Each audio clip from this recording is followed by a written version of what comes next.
Assalamualaikum warahmatullahi wabarakatuh. Innal hamdalillah nahmaduhu wa nusalli wa nusallimu ala Rasulillahil karim amma ba'. Marilah pertama-tama kita panjatkan puji dan syukur kepada Allah Subhanahu wa taala yang pada siang hari ini Allah telah menunjukkan cintanya, sayangnya kepada kita.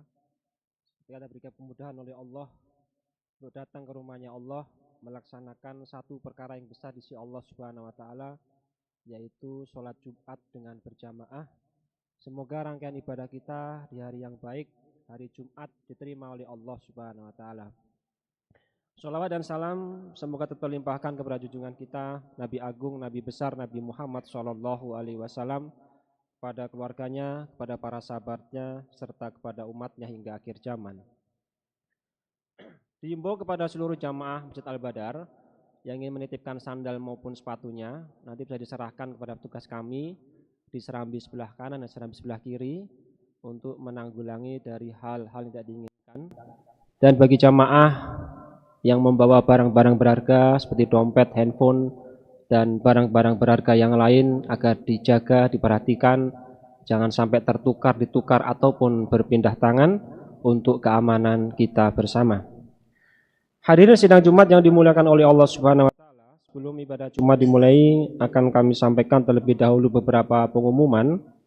Pengumuman pertama, laporan keuangan Masjid Al-Badar, saldo hari Jumat tanggal 13 Desember tahun 2004 sebesar Rp17.050.000. Penerimaan kas sampai dengan hari ini Jumat tanggal 20 Desember tahun 2024 sebesar Rp5 juta. Pengeluaran kas sampai dengan hari ini Jumat tanggal 20 Desember tahun 2024 sebesar Rp4.062.000. Saldo kas sampai dengan hari ini Jumat tanggal 20 Desember tahun 2024 sebesar Rp17.988.000. Atas nama pengurus masjid kami sampaikan jazakumullah khairan kasiron. Semoga amal ibadah Bapak sekalian diterima oleh Allah Subhanahu wa taala. Amin amin ya rabbal alamin. Pengumuman kedua, yang bertindak sebagai imam dan khotib Jumat hari ini tanggal 20 Desember tahun 2024 adalah Al-Mukarram Ustadz Fitroh Abdul Malik. Alhamdulillah beliau sudah berada bersama kita. Azan pertama akan dikumandangkan oleh saudara Khairuddin dan azan kedua akan dikumandangkan oleh saudara Riyadi Mirin. Waktu sholat jatuh pada pukul 11:52. Selanjutnya hadirin yang mulia, untuk menjaga kekhusyuan dalam pelaksanaan khutbah dan sholat Jumat, kepada seluruh jamaah yang membawa alat komunikasi atau handphone agar sementara dinonaktifkan dan dimohon untuk mengisi soft yang masih kosong di depan. Dan mari sejenak kita membaca surah Al-Fatihah. Khususnya hari ini kita kirimkan surah Al-Fatihah kepada almarhum Bapak Hafiz S.E.M.M. Beliau adalah Kepala Suku Badan Pendapatan Daerah Jakarta Pusat. Semoga almarhum diterima amal kebaikannya dan diampuni segala dosa-dosanya dan ditetapkan di raudhah min riyadil jannah. Ala diniyah wa ala kulli niyatin sholihah. Al-Fatihah. A'udzubillahi minasyaitonir rajim.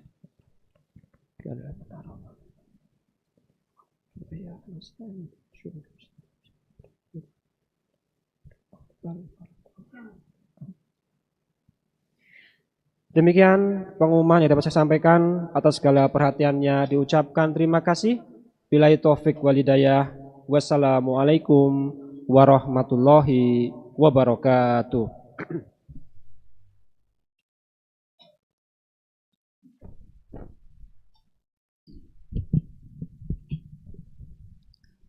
Bismillahirrahmanirrahim. Innallaha wa malaikatahu yusholluna 'alan nabi ya ayyuhalladzina amanu shollu 'alaihi wa sallimu taslima. Subhanallah walhamdulillah wa la ilaha illallah. Allahu akbar, Allah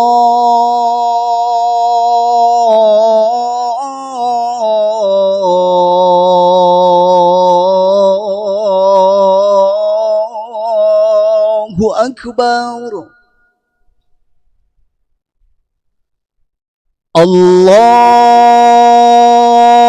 الله أكبر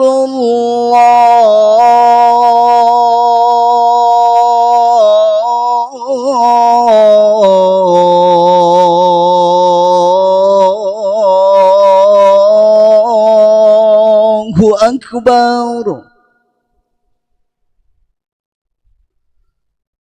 أشهد أن لا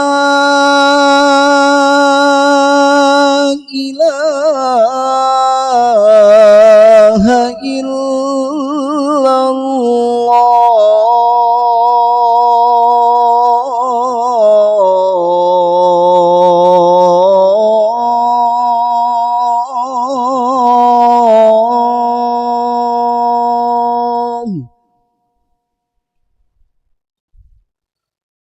أشهد أن لا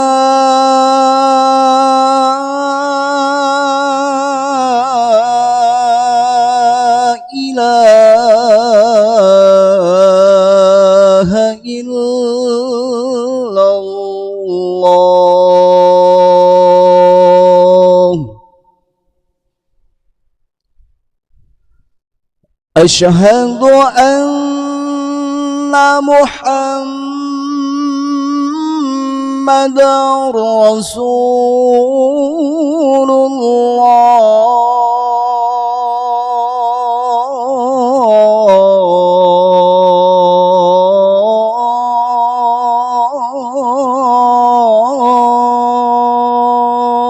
الله أشهد أن محمد رسول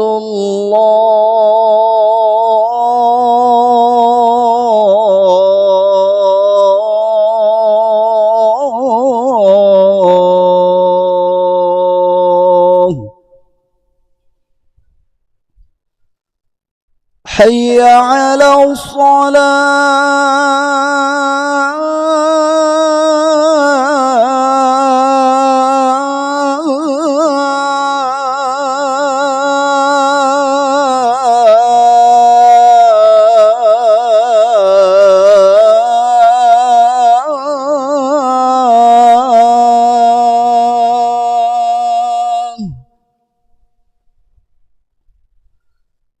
حي على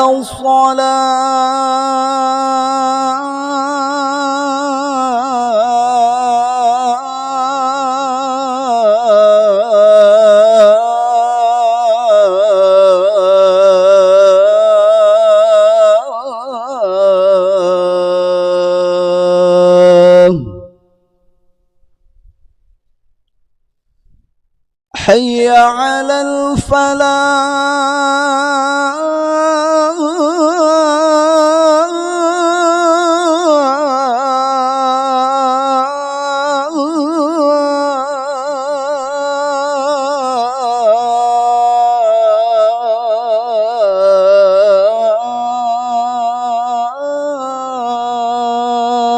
الفلاح حي على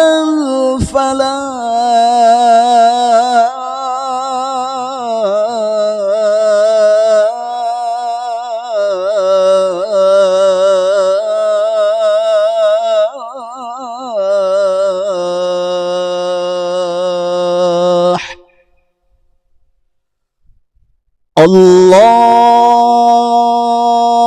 الله أكبر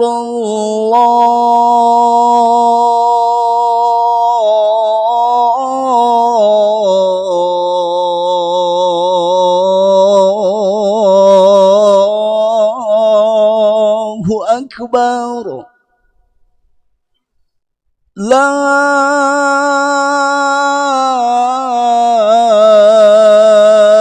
إله إلا الله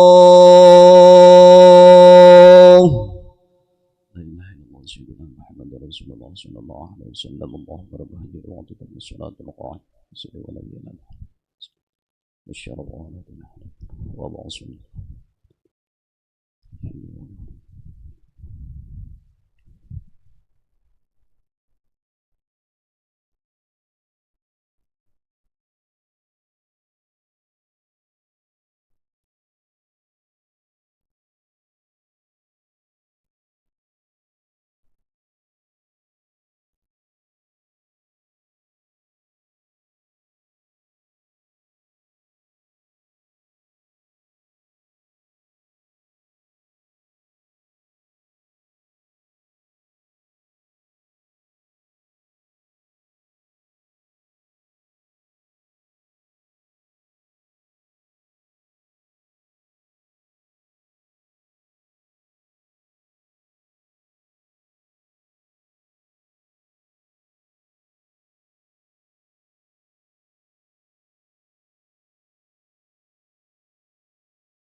إن الله وملائكته يصلون على النبي يا أيها الذين آمنوا صلوا عليه وسلموا تسليما.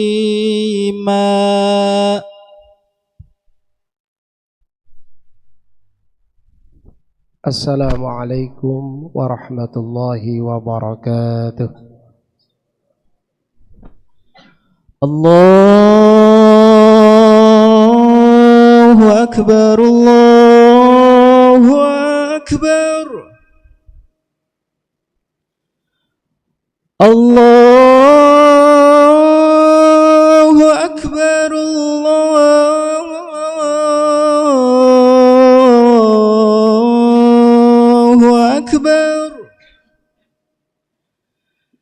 أشهد أن لا إله إلا الله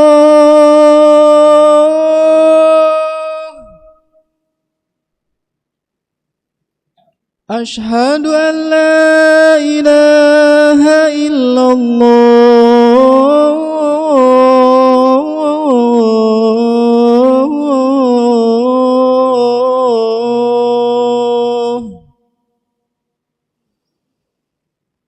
أشهد أن محمدًا رسول الله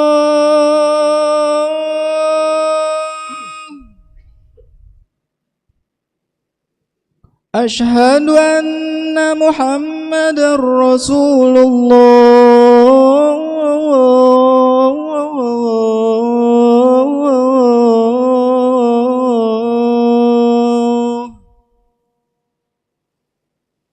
حي على الصلاة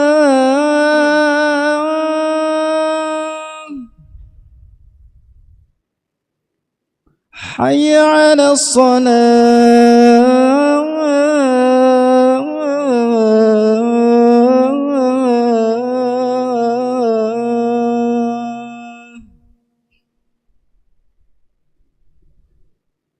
حي على الفلاح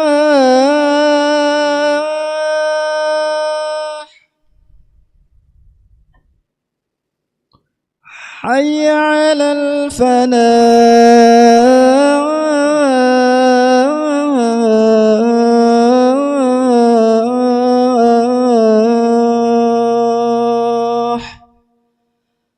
الله أكبر الله أكبر لا إله إلا الله.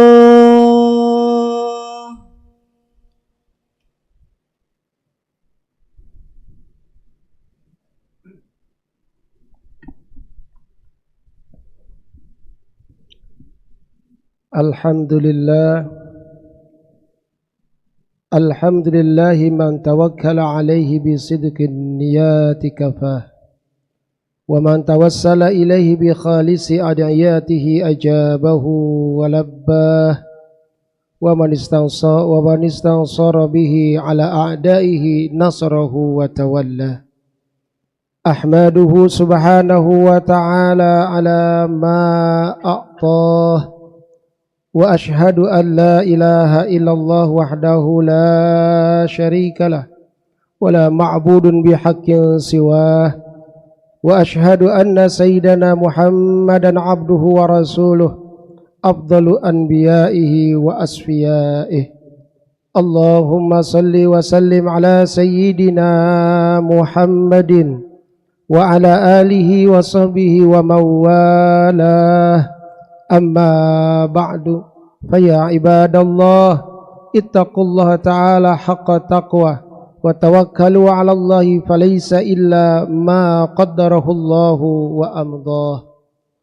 Alhamdulillah, puji syukur sama-sama kita panjatkan kehadirat Allah Subhanahu wa taala atas segala limpahan nikmat yang Allah berikan kepada kita. Semoga kita dapat mensyukurinya. Dan dengan rasa syukur kita mudah-mudahan Allah senantiasa selalu menambahkan kenikmatan untuk kita semua. Salawat teriring salam semoga selamanya terlimpah curahkan keharibaan baginda alam suri tauladan insan Habibana wa Nabiyana Muhammad sallallahu alaihi wasallam beserta para keluarga, sahabat, tabi'in, tabi'at, dan mudah-mudahan kita selaku umat mendapatkan syafaatul uzma di yaumil qiyamah. Amin ya rabbal alamin. Al-Hakir Al-Fakir Khatib berwasiat terlebih khusus untuk diri pribadi dan umumnya kepada para hadirin jamaah salat Jumat yang dimuliakan Allah Subhanahu wa taala. Marilah sama-sama kita tingkatkan nilai keimanan dan ketakwaan kita kepada Allah dengan sebenar-benar takwa.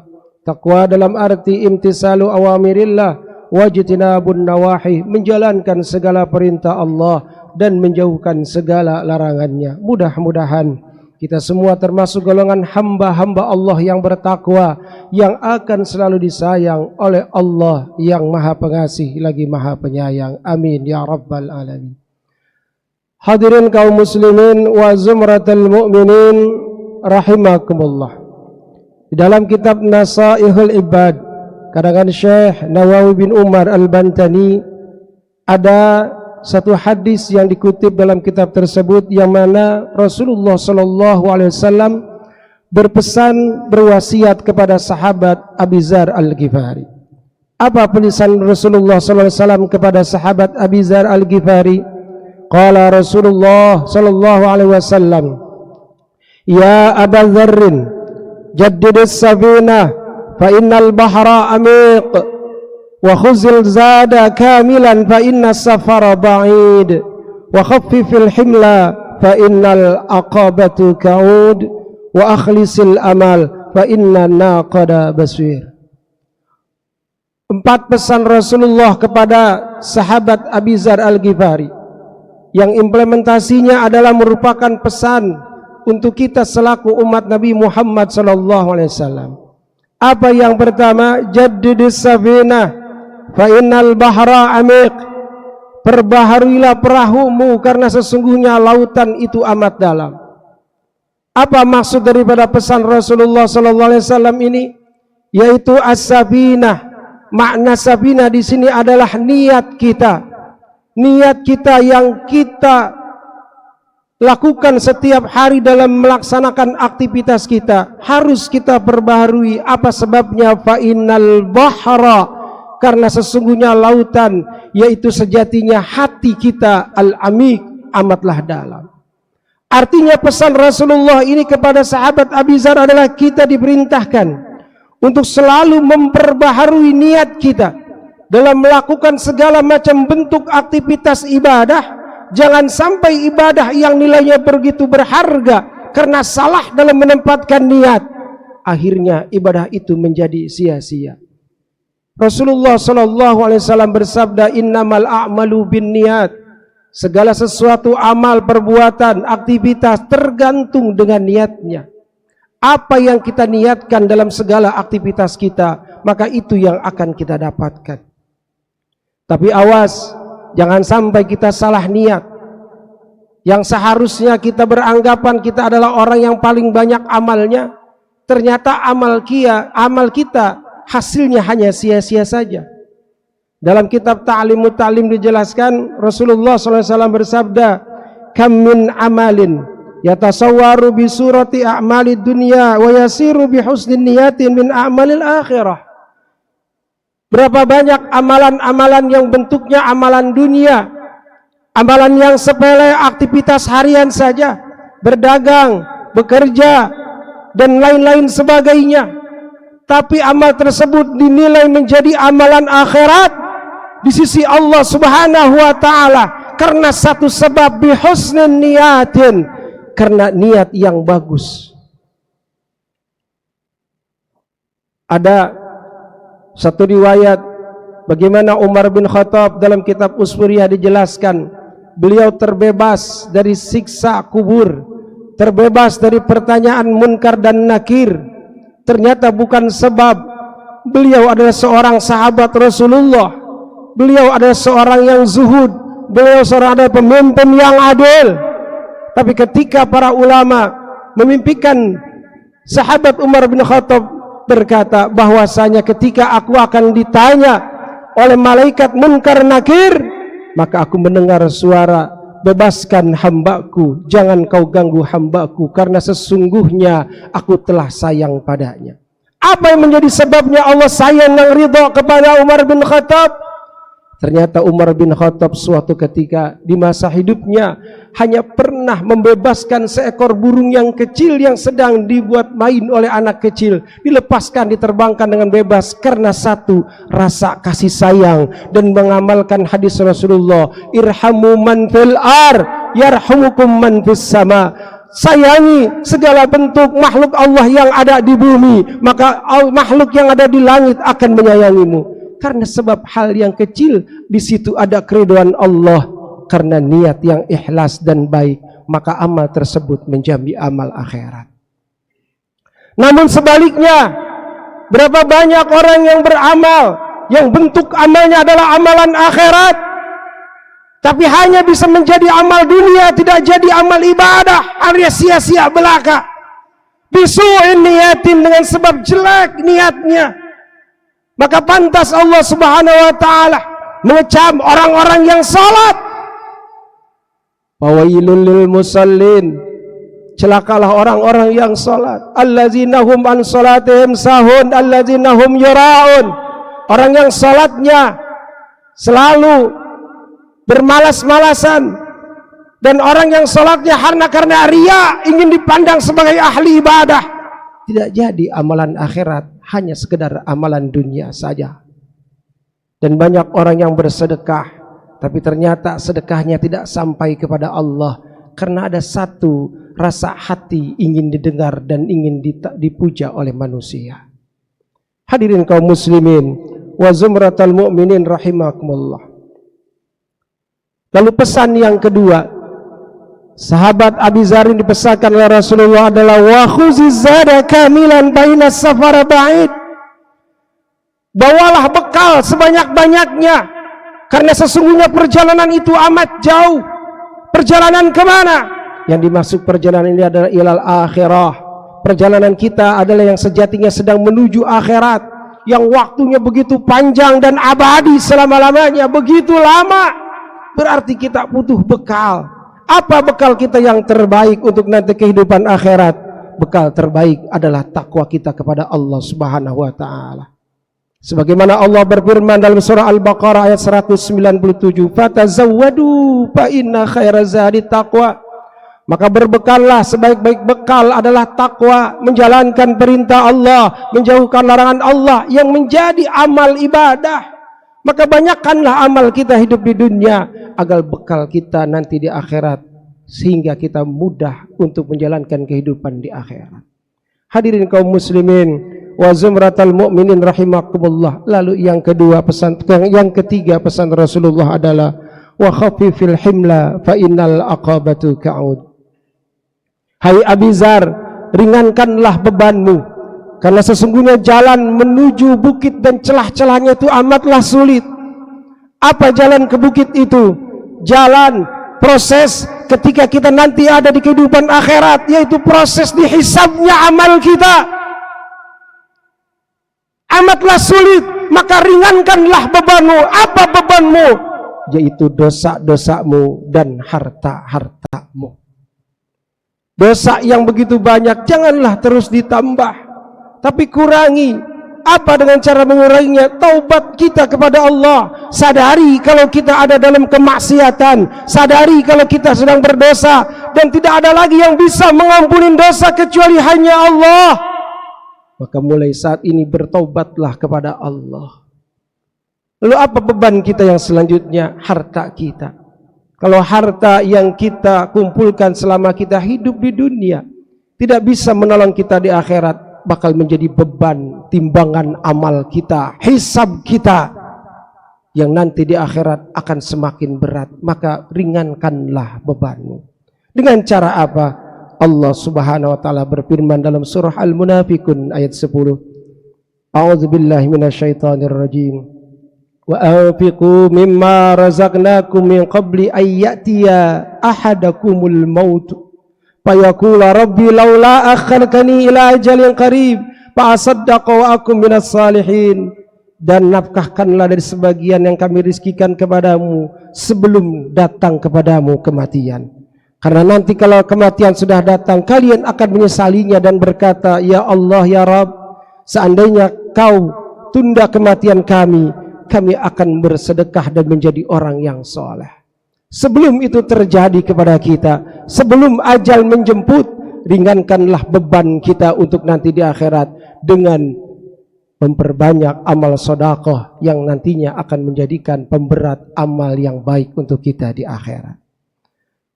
Hadirin kaum muslimin, lalu yang keempat pesan Rasulullah adalah wa akhlisil amala fa innana qad basir.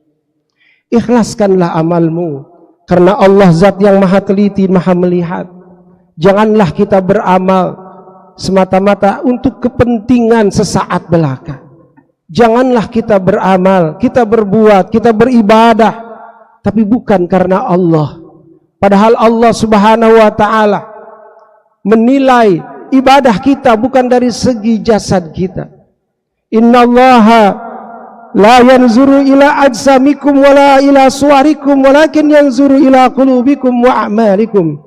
Sesungguhnya Allah tidak memandang kalian karena jasad kalian, karena rupa kalian, tapi yang Allah pandang adalah hati kalian yang ikhlas karena Allah Subhanahu wa ta'ala.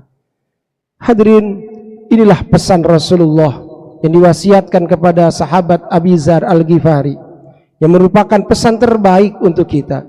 Dan momentum akhir tahun saat ini di 2024 adalah momentum terbaik untuk merekonstruksi amal ibadah kita, untuk memperbaharui niat kita dengan bismillah, untuk menambahkan amal kita dengan amal yang baik, amal ibadah, untuk mengurangi beban kita, yaitu dosa-dosa kita dengan bertaubat, dan untuk membersihkan hati kita dengan penuh keikhlasan dan hanya mengharap ridho Allah Subhanahu wa taala. Mudah-mudahan tahun depan, tahun 2025, yang sekarang perahu kita akan bersandar untuk berlabuh sementara, maka kita diberikan waktu untuk memperbaiki seluruh aktivitas ibadah kita, agar nanti di tahun 2025 kita mampu berlayar dengan kekuatan yang terbaik, dengan tujuan yang terbaik, dan dengan seluruh amal yang terbaik yang akan kita bawa untuk ke pelabuhan terakhir kita, yaitu pelabuhan akhirat. Amin ya rabbal alamin. A'udzubillahi minasyaitonir rajim. Wa ma umiru illa liya'budullaha mukhlishina lahuddin hunafa'a wa yuqimus salata wa yu'tuz zakata wa zalika dinul qayyimah. Barakallahu li wa lakum fil Qur'anil azim wa nafa'ani wa iyyakum bima fihi minal ayati wa zikril hakim wa taqabbala minni wa minkum tilawatahu innahu was-sami'ul alim. Aqulu qawli hadza wa astaghfirullahal azim li wa lakum wa lisairil muslimina wal muslimat wal mu'minina wal mu'minat fastaghfiruhu innahu huwal ghafurur rahim. Allahumma salli ala sayyidina Muhammad wa ala ali sayyidina Muhammad.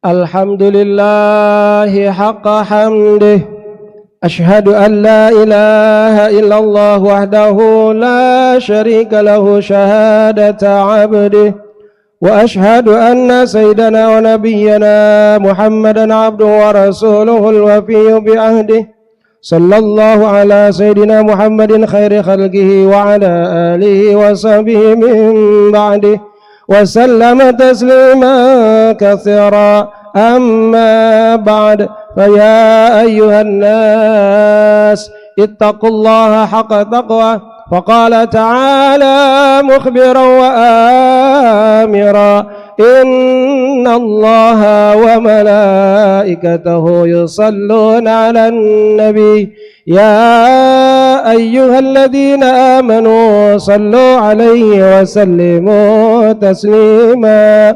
Allahumma salli wa sallim ala sayyidina Muhammad wa ala alihi wa ashabihi ajma'in, wa khususan li sayyidina Abi Bakr wa Umar wa Uthman wa Ali wa sairi sahabati wal qarabati Rasulillah wa tabi'in wa tabi'i tabi'in wa man tabi'ahum bi ihsan ila yaumiddin wa alaina ma'hum bi rahmatika ya arhamar rahimin. Allahumma ighfir lil mu'minina والمؤمنات والمسلمين والمسلمات الأحياء منهم والأموات إنك سميع قريب مجيب الدعوات وقاضي الحاجات إنك على كل شيء قدير. اللهم اصل أئمتنا وقضاتنا وعلماءنا وفقهاءنا صلاحا تاما واجعلهم هداة مهتدين. اللهم انصر من نصر الدين واخذل من خذل المسلمين وألف بيننا وبين قلوب المؤمنين. اللهم يسر عسيرنا وفرج همومنا وغمومنا وسهل أمورنا في الدين والدنيا بالخير أجمعين، واختم لنا بخاتمة الحسنى إنك رؤوف رحيم. ربنا آتنا في الدنيا حسنة وفي الآخرة حسنة وقنا عذاب النار، والحمد لله رب العالمين. عباد الله، إن الله يأمر بالعدل والإحسان وإيتاء ذي القربى وينهى عن الفحشاء والمنكر والبغي يعظكم لعلكم تذكرون. فاذكروا الله العظيم يذكركم واشكروه على نعمه يزدكم واسألوه من فضله يعطيكم ويهديكم ولذكر الله أكبر والله يعلم ما تصنعون. قيموا الصلاة. الله أكبر الله أكبر، أشهد أن لا إله إلا الله، أشهد أن محمد رسول الله. حي على الصلاة حي على الفلاح، قد قامت الصلاة قد قامت الصلاة الله أكبر الله أكبر لا إله إلا الله لا إله إلا الله سيدنا محمد رسول الله صلى الله عليه وسلم. Sawu subuhakum fa inna tasyatus subuh bin tamami shalah, diluruskan dan dirapatkan shafnya untuk kesempurnaan salat berjamaah. Shaf yang kosong harap segera diisi. A'udzubillahi minasyaitonir rajim. Bismillahirrahmanirrahim. Qul a'udzu birabbin nas, malikin nas, ilahin nas, alladzi yuwaswisu fi sudurin nas. Rabbi a'udzu bika minash syaitonir rajim. Shalli barakatuh Jumat rakaat. Allahu Akbar. Allahu Akbar. Inna ajantu syarika lahu zalika. A'udzu billahi minasyaitonir rajim. Bismillahirrahmanirrahim. Alhamdulillahi Rabbil Alamin, Ar-Rahmanir Rahim, Maliki Yawmiddin, Iyyaka na'budu wa iyyaka nasta'in, Ihdinas siratal mustaqim, siratal ladzina an'amta 'alaihim ghairil maghdubi 'alaihim waladdallin.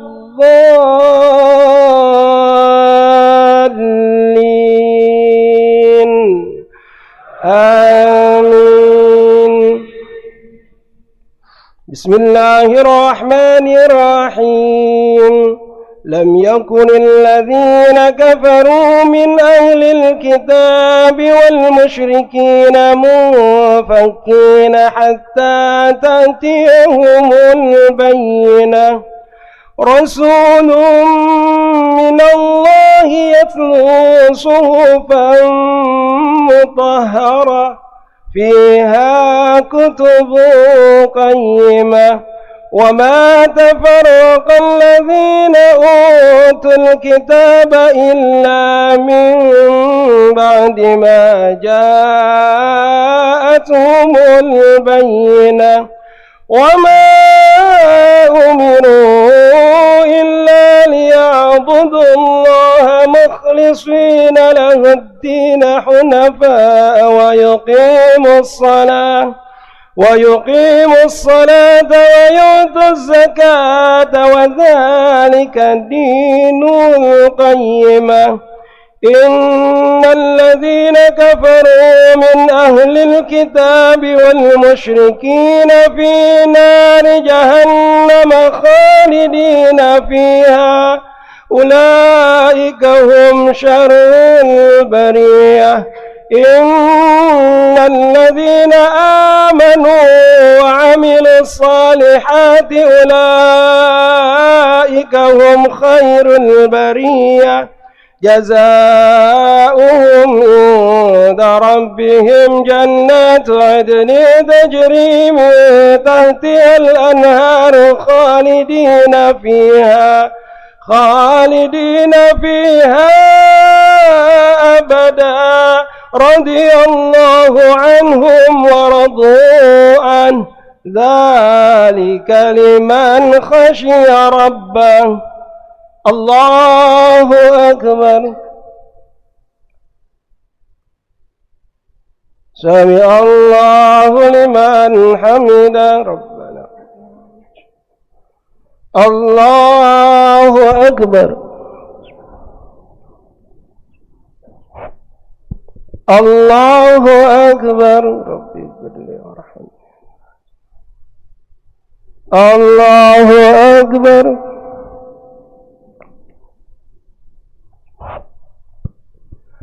الله أكبر. بسم الله الرحمن الرحيم. الحمد لله رب العالمين الرحمن الرحيم مالك يوم الدين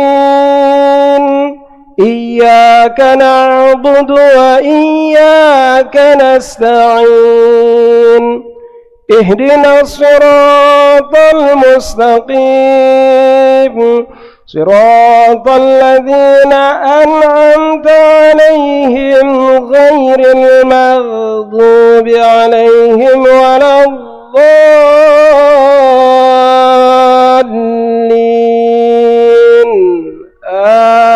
آمين. بسم الله الرحمن الرحيم أرأيت الذي يكذب بالدين فذلك الذي يدعو اليتيم ولا يحض على طعام المسكين فويل للمصلين الذين هم عن صلاتهم ساهون الذين هم يراءون ويمنعون الماعون. الله أكبر. سمع الله لمن حمده. الله أكبر.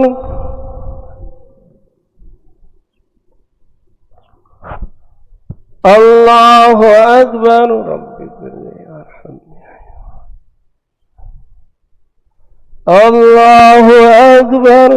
سبحان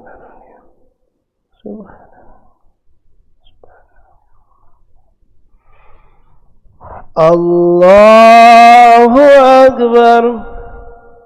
التحية صلوات الطيبات السلام عليكم ورحمة الله وبركاته. أشهد أن لا إله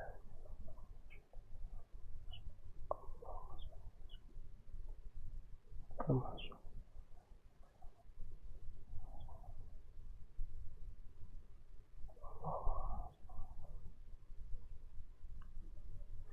السلام عليكم ورحمة الله.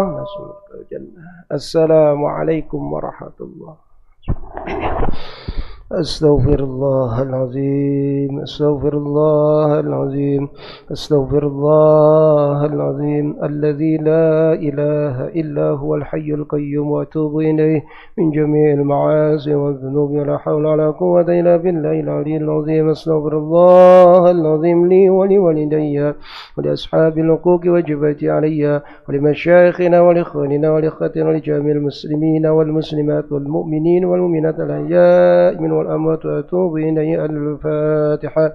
أعوذ بالله من الشيطان الرجيم. بسم الله الرحمن الرحيم. الحمد لله رب العالمين الرحمن الرحيم مالك يوم الدين إياك نعبد وإياك نستعين اهدنا الصراط المستقيم صراط الذين أنعمت عليهم غير المغضوب عليهم ولا الضالين آمين. أستغفر الله العظيم. أستغفر الله العظيم. أستغفر الله الذي فلك الحمد يا الله يا مولانا يا معبود يا كريم. اللهم صل وسلم على سيدنا محمد في الأولين والآخرين وسلم ورضي تعالى عن كل صحابة رسول الله أجمعين آمين آمين. بسم الله الرحمن الرحيم. الحمد لله رب العالمين حمدا يوافي نعمه يكافي مزيدا.